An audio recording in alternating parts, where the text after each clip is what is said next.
The Amazing Spider-Man issue 44 finds Peter having a nightmare, which sees him don the Spider-Man costume as he is transported into the backseat of a speeding car driven by Overdrive. The villain asks if Spider-Man likes music, saying that despite his powers allowing him to supercharge any car he touches, he never can seem to get the damn radio to work. Knowing the radio won't work, Overdrive says he guesses that they will just have to tell each other stories, so the villain will go first, telling Peter about a job he was working with the inner demons. The gang tells him to calm down, but the villain can't since one of the demons has been wounded and needs a doctor fast. The gang assure Overdrive the man will get the best medical attention, but first, the villain needs to get them across the border. Overdrive wants to renegotiate his deal since they murdered a dozen cops, but the demons tell him to get over it, and if he's so upset, he should donate his cut to the police. As they argue, the lights go out, and the gang thinks maybe the Punisher has caught up with them. The voice says that they aren't to be punished, they just want them to confess. The villain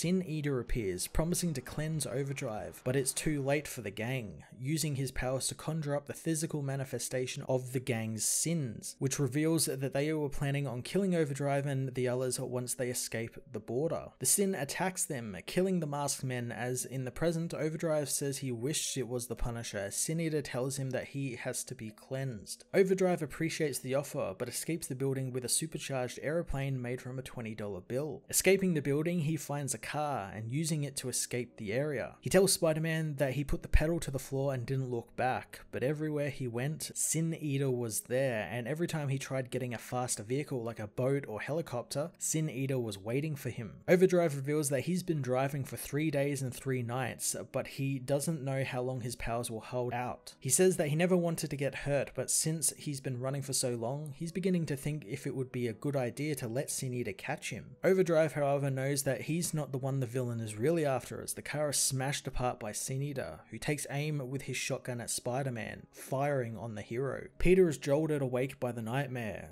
and grabbing his phone, he decides to call Mary Jane, telling her while he knows she's going to be gone for a while and he can trust her, he knows he's not okay with something and it feels wrong ever since she left, and he meant what he said to her about it all being harder without her. He tells her about the podcast he did with Jonah and how Jonah said some stuff that affected him, and while it wasn't totally accurate since it was after all Jameson, he did talk about how he always keeps people at a distance, but he knows the truth is more complicated than that. He reveals the time after they broke up when he had been out late night on patrols and he just came home and crashed as soon as he got inside the window, and the next morning he was running late for work, so he just threw clothes on and rushed out the door and almost didn't realize he still had his Spider-Man mask on. He says the hours he is Spider-Man keep going up and the hours he is Peter Parker continue to dwindle. He thinks it could be better this way since his work is more important than mundane everyday things like shopping or reading a book or going for a walk, but he is terrified it's going to swallow him whole, and because of that he needs Mary Jane back since he needs a reason to take the mask off. He apologizes for dumping all of this onto her voicemail, surprised it actually hasn't cut him off yet. Finding the wedding ring he was going to give her, Peter says that he was planning on telling her something before he left, but he messed up and missed her leaving, but they can talk about it when she gets back. Suddenly he begins choking, dropping the ring as he vomits up a puddle of bugs,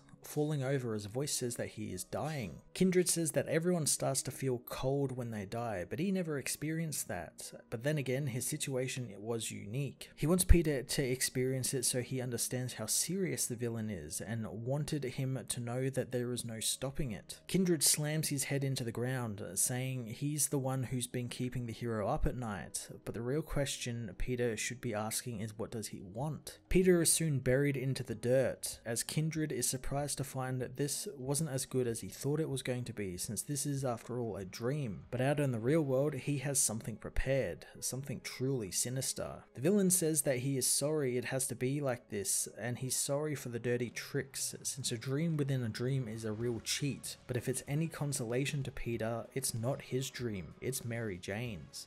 The Amazing Spider-Man issue 44 was a fantastic build-up to the upcoming Sins Rising storyline that will finally see Kindred make a move on Peter, and I loved the first hints at what's to come from this issue. Peter being thrown into a dreamlike landscape and giving a taste of Kindred's power was a lot of fun to watch unfold, especially with the inclusion of Overdrive, a character who I really like, and I really like that they have been included in this and are kind of like the first victim of the Sin Eater. The Mary Jane twist at the end end was quite brilliant and something I didn't see coming at all, and it puts even more of a mystery onto the identity of who Kindred is. I'm excited for the return of Sin Eater, and I love the idea of him being this kind of hitman for Kindred and going around killing all of... It's going to make the big Kindred storyline even more fun. I'm going to give this issue a 9 out of 10.